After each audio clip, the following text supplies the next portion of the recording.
The security guard's fingers dug painfully into my arm as he dragged me toward the exit. His grip was so tight, I could already feel bruises forming beneath my skin. Everyone in the lobby was staring now. Some whispered behind their hands, while others openly lifted their phones, recording my humiliation like it was entertainment.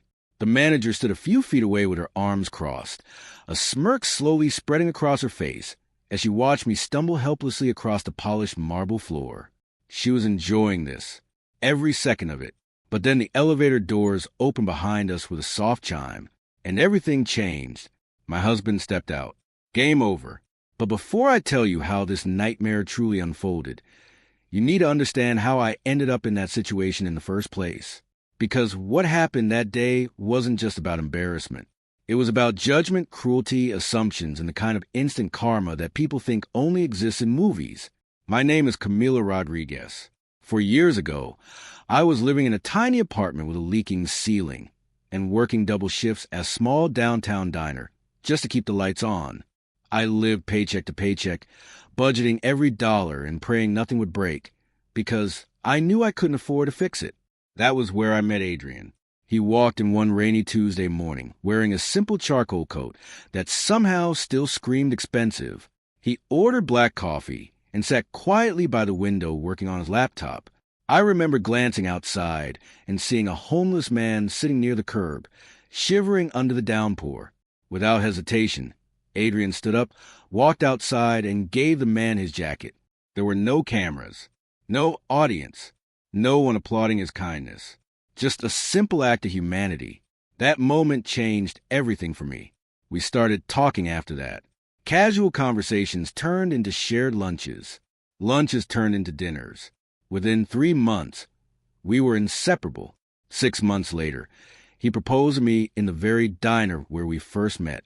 I said yes without hesitation. But here's something most people never understand about me. When I married Adrian, I married the man, not his money. Yes, he owns a chain of luxury hotels across 15 countries. His net worth is something I try not to think about because the number alone makes me uncomfortable. But despite all of that wealth, I refuse to change who I was. I still shop at thrift stores. I still wear my old jeans and oversized sweaters. I don't carry designer handbags or wear expensive jewelry. Adrian always says that's exactly why he loves me.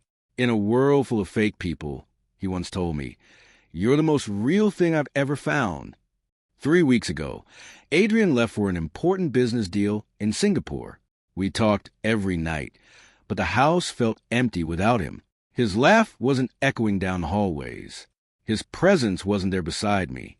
So last Thursday, I decided to surprise him. He was staying at our flagship hotel, the Grand Meridian, finishing some final meetings before coming home. I booked a last-minute flight, threw a few clothes into a backpack, and headed to the airport without telling anyone. When I landed 5 hours later, I was exhausted. My hair was in a messy bun, no makeup, faded jeans, an old cardigan my grandmother gave me, worn-out sneakers. I looked exactly like what I was, a tired woman who had just stepped off a long flight. I grabbed a taxi and headed straight to the hotel, my heart racing with excitement. I couldn't wait to see Adrian's face when I knocked on his suite door. When the taxi pulled up to Grand Meridian, pride filled my chest. The building gleamed with marble and gold accents. Water fountains danced gracefully in the afternoon sunlight. This wasn't just a hotel. It was Adrian's dream brought to life. As I approached the entrance, the doorman, Carlos, hesitated slightly before opening the door. His polite smile didn't quite reach his eyes. Instead, there was something else there. Discomfort. Judgment. I noticed it, but brushed it off. Maybe he was just having a bad day. Inside, the lobby was breathtaking. Crystal chandeliers hung from the high ceilings.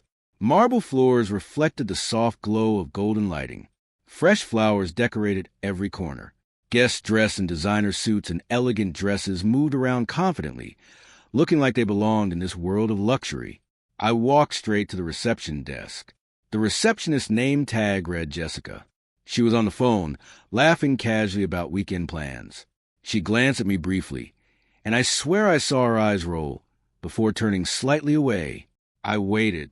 1 minute, 2 minutes, 3, Finally, she hung up and looked at me with an expression so cold it sent a chill down my spine. "Can I help you?" I smiled politely. "Yes, hi. I have a reservation.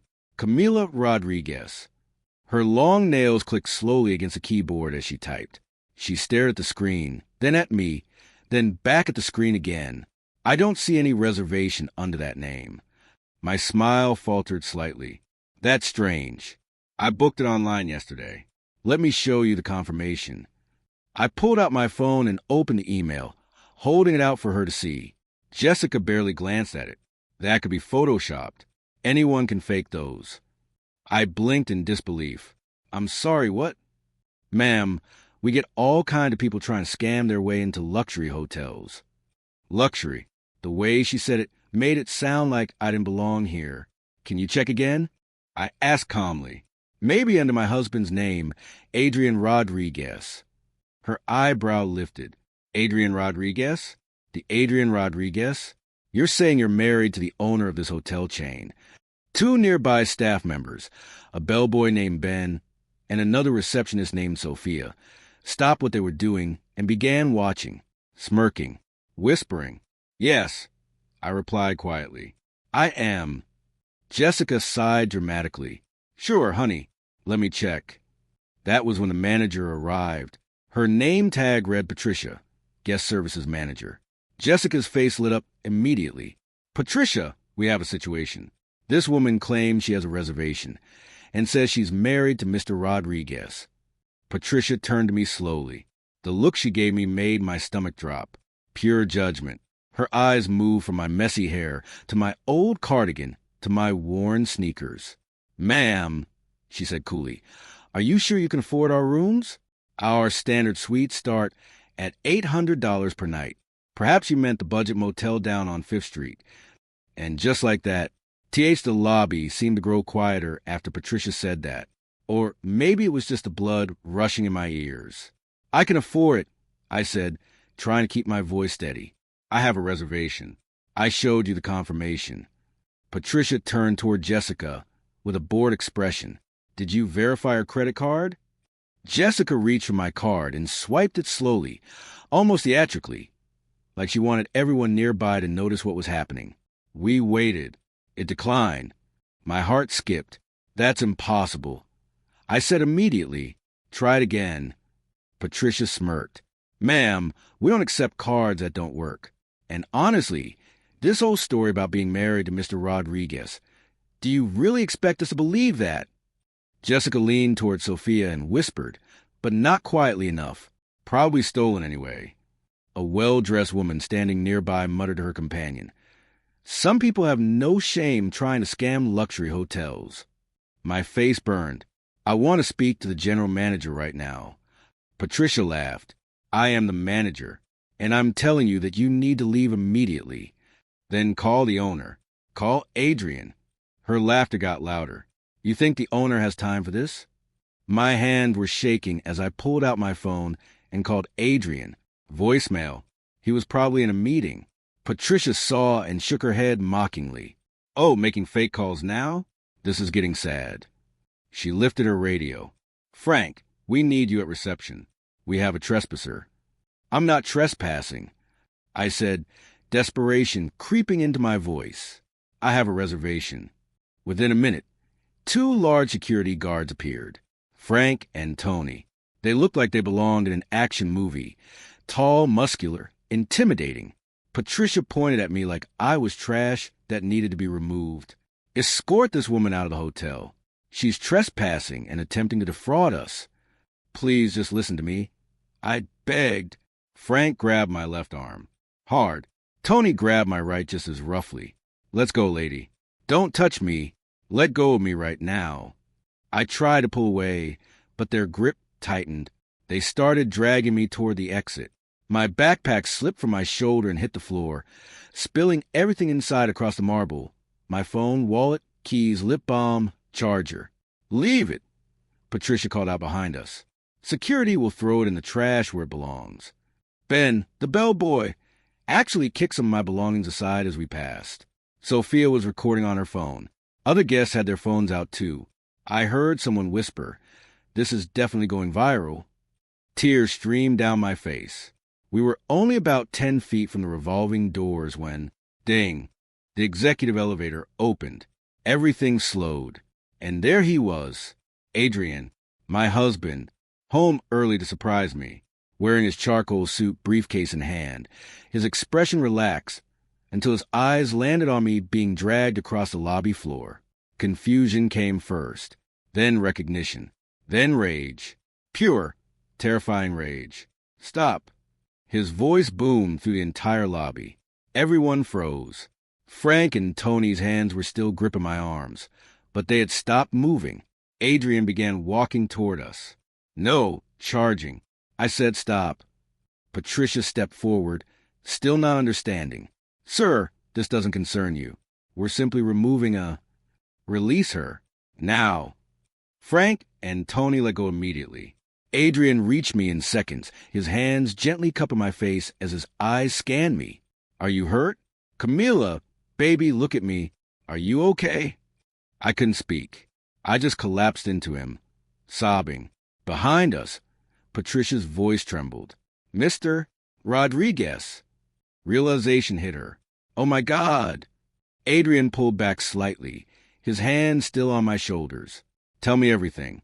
What did they do to you? Through tears, I told him. Everything. The waiting. Jessica's attitude. Patricia's mockery. The accusations. Being called a scammer. Security grabbing me. My belongings being kicked aside. With each word, Adrian's face darkened. When I finished, he turned toward Patricia. What did you do? It wasn't a question. Patricia stammered. Sir, I didn't know. She didn't identify herself. She looked. She looked what? Patricia gestured weakly toward my clothes. I thought I was protecting hotel standards. Standards? Adrian's voice dropped dangerously low. Your standard is to judge people by their appearance? To assault them? To humiliate them? He pulled out his phone. Harper, get to the Grand Meridian. Now! 14 minutes later, Harper, the regional director, rushed into the lobby, already pale. Within minutes, the security footage was pulled up in a private office. We watched it all. Jessica's eye roll, Patricia's smile, Frank and Tony grabbing me, Ben kicking my belongings, Sophia filming. Every second captured in crystal clear detail. Harper's hands shook. This is grounds for immediate termination. Adrian stood. Gather them. Main lobby. 5 minutes. Soon, Patricia, Jessica, Frank, Tony, Ben, and Sophia stood in a line in front of the reception desk.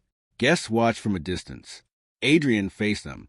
I built this company on one principle, he said loudly. Treat people with dignity. Rich or poor. Designer clothes or thrift store jeans. Everyone deserves respect. He pointed at Patricia. You're fired. Her legs buckled. But I've worked here for 12 years. I have kids. You had 12 years to learn basic human decency. Jessica next. Fired. Frank and Tony. Fired. Ben. Fired. Sophia. Fired. One by one, they were escorted out through the same doors they had tried to force me through. The lobby was silent. Upstairs in the penthouse suite, Adrian held me as I finally let everything out. After a while, he asked quietly, Do you want to change how you dress? For safety. No, I said firmly. I won't change who I am because some people can't see past appearances. Within hours, the videos taken by guests had gone viral. Millions of views by the next morning. People were talking about classism, judgment, respect. 3 months later, I returned to Grand Meridian wearing the same jeans and cardigan. The new receptionist smiled warmly. Good afternoon. Welcome. How can I help you today? No judgment. No smirk. Just kindness. I have a reservation. I said, Camila Rodriguez. Her smile widened. Of course, Mrs. Rodriguez. Let me get you checked in right away. And in that moment, everything that had happened felt worth it. Because the biggest lesson wasn't that you never know who someone might be. It's that it shouldn't matter. Treat people with respect because they're human. That's it. That's the only reason you should ever need. A nightmare began.